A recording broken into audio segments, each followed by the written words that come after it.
ఓం శ్రీమన్మహాగణాధిపతయే నమో నమః. శ్రీమహాసరస్వత్యే నమః. శ్రీగురుభ్యో నమః. హరి ఓం. అందరికీ నమస్కారం. నేను మీ ఫణిశర్మ, రామేశ్వరపు శ్రీ గాయత్రి జ్యోతిషాలయం. మనము ఈ రోజున రాబోయేటటువంటి ఆశ్వీజ మాసము, అలాగే అక్టోబర్ నెల గురించినటువంటి విశేషాలు మనము మాట్లాడుకుంటున్నాము. ప్రధానంగా ఈ ఆశ్వీజ మాసము అమ్మవారికి ఎక్కువగా ఆరాధన చేసుకోవలసినటువంటి మాసం. అలాగే శరదృతువు ప్రారంభమవుతూ ఉంటుంది. ఈ శరదృతువులో ప్రారంభమయ్యేటటువంటి మొదటి 9 రోజులు కూడా శరన్నవరాత్రులు అని చెప్పి అమ్మవారికి విశేషంగా అమ్మవారిని ఆరాధన చేసుకోవలసినటువంటి రోజులు. మరి ఈ ఆశ్వీజ మాసంలో అమ్మవారిని ఆరాధన చేస్తే ఏ ఫలితం కలుగుతుంది, ఈ 9 రోజులు అమ్మవారిని ఏ విధంగా ఆరాధన చేయాలి, ఒక్కొక్క రోజు ఒక్కొక్క అమ్మవారి యొక్క విశేషమైనటువంటి అలంకారము, ఆ రోజు అమ్మవారికి అలంకారం చేయవలసినటువంటి వస్త్రము, అమ్మవారికి నివేదించవలసినటువంటి ప్రసాదము, ఆ రోజున ఆ అమ్మవారిని ఆరాధించినట్లయితే మనకి కలిగేటువంటి ఫలితాల గురించి మనము వేరే ఒక వీడియోలో మనం వేరేగా వివరంగా మనం మాట్లాడుకుందాం. ఇప్పుడు ఈ అక్టోబర్ నెలలో ఆశ్వీజ మాసం ప్రారంభము అక్టోబర్ 3వ తారీఖు నుంచి నవంబర్ 1వ తారీఖు వరకు ఈ అక్టోబర్ నెల అనేది ఆశ్వీజ మాసం అనేది ఉంది. మరి ఈ అమ్మవారి తనయుడు అయినటువంటి కుమారుడు అయినటువంటి ఆ యొక్క గణపతి యొక్క పూజలు 9 రోజులు కోలాహలంగా పూర్తి చేసుకుని తర్వాత వచ్చేటటువంటి 15 రోజులు కూడా పితృపక్షాలని, పితరమావాస్య రోజులు అని చెప్పి పితృదేవతలకు చాలా ఇష్టమైనటువంటి రోజులు కాబట్టి ఆ రోజుల్లో పితృతర్పణాలన్నీ కూడా చేసుకుంటూ ఉన్నాము. మరి రాబోయేటటువంటి ఆశ్వీజ మాసం ఏ విధంగా నియమాలు పాటించాలనే విషయాన్ని మనము ఇప్పుడు ముచ్చటించుకుందాం. మరి అక్టోబర్ 3వ తారీఖు నుంచి ఆశ్వీజ మాసం ప్రారంభమవుతుంది. అమ్మవారి యొక్క దేవీ శరన్నవరాత్రులు ప్రారంభమవుతూ ఉన్నాయి. అక్టోబర్ 3వ తారీఖు గురువారం నుంచి అక్టోబర్ 12వ తారీఖు శనివారం విజయదశమి రోజు వరకు కూడా ఈ ఆశ్వీజ మాసము శరన్నవరాత్రులు అనేవి ఉంటూ ఉన్నాయి ఈ సంవత్సరంలో, 2024వ సంవత్సరంలో. మరి ఈ అక్టోబర్ నెల ఈ యొక్క శరన్నవరాత్రుల్లో ముఖ్యమైన విషయం ఏమిటంటే అమ్మవారికి చాలా ఇష్టమైనటువంటి రోజు శుక్రవారం. మరి ఈ 10 రోజుల్లోనూ కూడా 2 శుక్రవారములు అనేవి వచ్చాయి ఈ సంవత్సరం. అది ఒక విశేషం. ఇక మూలా నక్షత్రం ఎప్పుడు వచ్చింది అని అడుగుతుంటే కనుక 9వ తారీఖున మూల నక్షత్రము బుధవారం రోజున సరస్వతీదేవి పూజ అనేది వచ్చింది. అలాగే మూల పూజలు అంటే చివరి 3 రోజులు కలశం పెట్టుకొని అమ్మవారి యొక్క పూజ చేసుకోవాలనుకునే వారికి 10వ తారీఖు, 11వ తారీఖు, 12వ తారీఖు అంటే దుర్గాష్టమి, మహర్నవమి, విజయదశమి ఈ 3 రోజులు కూడా విశేషంగా పూజ చేసుకునే వారికి చెప్పబడి ఉన్నటువంటి రోజులు. ఇక ఈ మాసంలో ఆశ్వీజ మాసంలో అక్టోబర్ నెలలో 17వ తారీఖు గురువారము పౌర్ణమి అనేది ఉంది.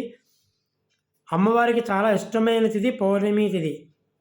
పైగా ఆశ్వీజ మాస పౌర్ణమి వచ్చేటటువంటి పౌర్ణమి రోజున అశ్విని నక్షత్రంతో కూడుకున్నటువంటి పౌర్ణమి ఎప్పుడు ఆ విధంగానే ఉంటుంది.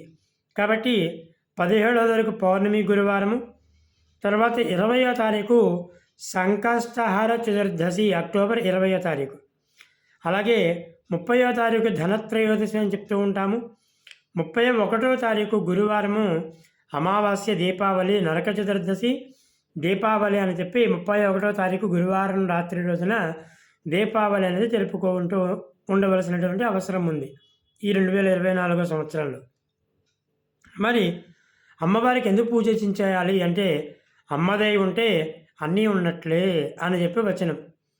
కాబట్టి అమ్మ చల్లగా చూస్తే మనకి లేనిదంటూ రానిదంటూ ఏమీ ఉండదు. కాబట్టి ఈ 10 రోజులు కూడా అమ్మవారిని పూజించుకునే వారందరూ కూడా శుభ్రమైనటువంటి వస్త్రం ధరించి అమ్మవారి యొక్క చక్కనైన చిత్రపటాన్ని కానీ, ఇంట్లో ఏదైనా ప్రతిమని కానీ, లేదా ఏదైనా శ్రీచక్రం లాంటిది కానీ, లేదా అమ్మవారి యొక్క ఆరాధన చేసుకునేటువంటి ఏదైనా సరే మీరు పెట్టుకుని ప్రతిరోజు ప్రశాంతంగా నియమనిష్టలతో ఈ 10 రోజులు నియమము అనేది చాలా చాలా ముఖ్యమైనటువంటి విషయం. నియమము అంటే ఈ 10 రోజులు ఒక దీక్షలాగా ఇలా చేద్దాం అని అనుకుని ఖచ్చితంగా ఆ నియమం పాటిస్తూ చేయడమే నియమము లేదా దీక్ష అనేది చెప్పుకోవచ్చు మనం. మరి ఈ దసరా 10 రోజులు అమ్మవారికి చక్కనైనటువంటి కుంకుమార్చన, మంచి సువాసనతో గల పువ్వులతో పూజ, అలాగే అమ్మవారికి గంధం సమర్పించడము, మంచి ధూపం వేయడము, దీపారాధన చేయడము, అఖండ దీపం పెట్టుకోవడం మీ ఓపికను బట్టి, అలాగే మీ ఇంట్లో మీ ఆచారాలను బట్టి కలశం పెట్టుకోవడము, చిత్రపటాన్ని పెట్టుకోవడము, నియమనిష్ఠులతో అమ్మవారిని పూజించడము, ముత్తైదులకి పిలుచుకొని మీకు తోచిన విధంగా వారి కాళ్ళకి పసుపు రాసి బొట్టు పెట్టి వారికి పుష్పము, తాంబూలము, తమలపాకులు, వక్క, పండు, అలాగే మీకు తోచిన విధంగా వారికి వస్త్రము, అలాగే వారికి అవకాశం ఉన్నంత వరకు భోజనము ముత్తైదువులకి, ఇవన్నీ అమ్మవారి దయతో చేసుకున్నట్లయితే అమ్మవారి యొక్క అనుగ్రహం ఎల్లప్పుడూ కలిగి మీకు మీ కుటుంబానికి అంతటికీ కూడా అమ్మవారి యొక్క అనుగ్రహం వల్ల మనశ్శాంతి, మీకు స్త్రీలందరికీ కూడా దీర్ఘ సుమంగళత్వము, అలాగే మగవారందరికీ కూడా మీ యొక్క చేసేటటువంటి వృత్తి వ్యాపార ఉద్యోగాలలో లాభము అనేది చేకూరుతూ ఉంటుంది. ముఖ్యంగా మీ పిల్లలకి మంచి ఉన్నతమైన విద్య కలగడము, అలాగే మంచి ఉద్యోగం కలగడము, అలాగే అనుకున్నటువంటి కార్యాలన్నీ కూడా చక్కగా పూర్తి చేసుకోవడం లాంటి విషయాలన్నీ కూడా అమ్మవారి యొక్క అనుగ్రహం వల్ల చక్కగా పూర్తి అవుతూ ఉంటాయి. ఈ దసరా 10 రోజులు కూడా నియమముతో పూజ చేసినట్లయితే. శ్రీ విద్యా సాంప్రదాయంలో మనకి ముఖ్యంగా ప్రతిసారి చెప్పుకున్నట్లుగానే ముఖ్యంగా 4 నవరాత్రులు అనేవి చెప్పబడి ఉన్నాయి. ఈ నవరాత్రులలో ప్రధానంగా అమ్మవారి యొక్క లలితా సహస్రనామం అనేది పారాయణ చేయడము, కుంకుమార్చన చేసుకోవడము, అలాగే లక్ష్మీ స్తోత్రం చదువుకోవడం కానీ, అలాగే కనకధారా స్తోత్రం చదువుకోవడం కానీ, అలాగే ఇంకా మీకు ఏమైతే అమ్మవారి యొక్క స్తోత్రాలు అయితే వచ్చాయో అవన్నీ కూడా చదువుకోవచ్చు. మీ ఆచార వ్యవహారాలను బట్టి, మీ ఇంట్లో ఉండేటటువంటి సాంప్రదాయాన్ని బట్టి, అలాగే మీకు అవకాశాన్ని బట్టి కూడా ఖచ్చితంగా ఈ అక్టోబర్ మాసంలో 3వ తారీఖు అలాగే 12వ తారీఖు వరకు ఉన్నటువంటి శరన్నవరాత్రులు అమ్మవారి యొక్క ఆరాధనలో అలాగే సాధ్యమైనంత వరకు ప్రతి కూడా దేవాలయం దర్శనం చేసుకోండి.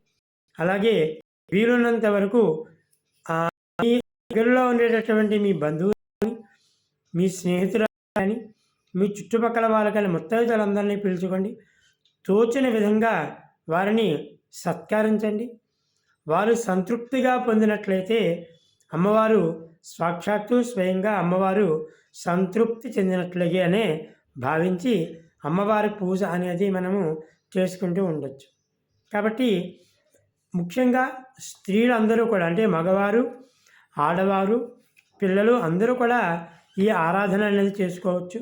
కానీ ముఖ్యంగా స్త్రీలకు చెప్పబడింది కాబట్టి స్త్రీలు సహజంగానే ఆ అమ్మవారి కుంకుమార్చన కానీ, అమ్మవారి చక్కనైన వస్త్రము, గాజులు, అలాగే ఆభరణాలు ఇవన్నీ అమ్మవారికి భక్తితో సమర్పించినట్లయితే అమ్మవారు చక్కగా అనుగ్రహాన్ని పొంది అమ్మవారి కృపకు పాత్రులు కావుతారు అని చెప్పి చెప్పుకుంటూ ఉన్నాను. మరి ఇంకొక వీడియోలో తర్వాత వీడియోలో అమ్మవారి ఈ దసరా నవరాత్రులలో ఒక్కొక్క రోజు అమ్మవారి యొక్క విశేషమైనటువంటి ఏ విధంగా అమ్మవారిని అలంకారం చేసుకోవాలి, ఆ అలంకారంలో అమ్మవారికి ఏ వస్త్రాలు సమర్పించాలి, ఆ రోజున అమ్మవారికి ఇచ్చేటువంటి ప్రసాదం ఏమిటి అనే విషయాన్ని మనం ఇంకొక వీడియోలో మనము వివరంగా మాట్లాడుకుందాం. ఎవరైతే మన ఛానల్ ఇంతవరకు సబ్స్క్రైబ్ చేయలేదో వారందరూ కూడా సబ్స్క్రైబ్ చేసుకోండి. మీ కుటుంబ సభ్యులకు, స్నేహితులకు, బంధుమిత్రులకు కూడా షేర్ చేయండి. మరిన్ని వివరాలు పొందండి. శుభం భూయాలి.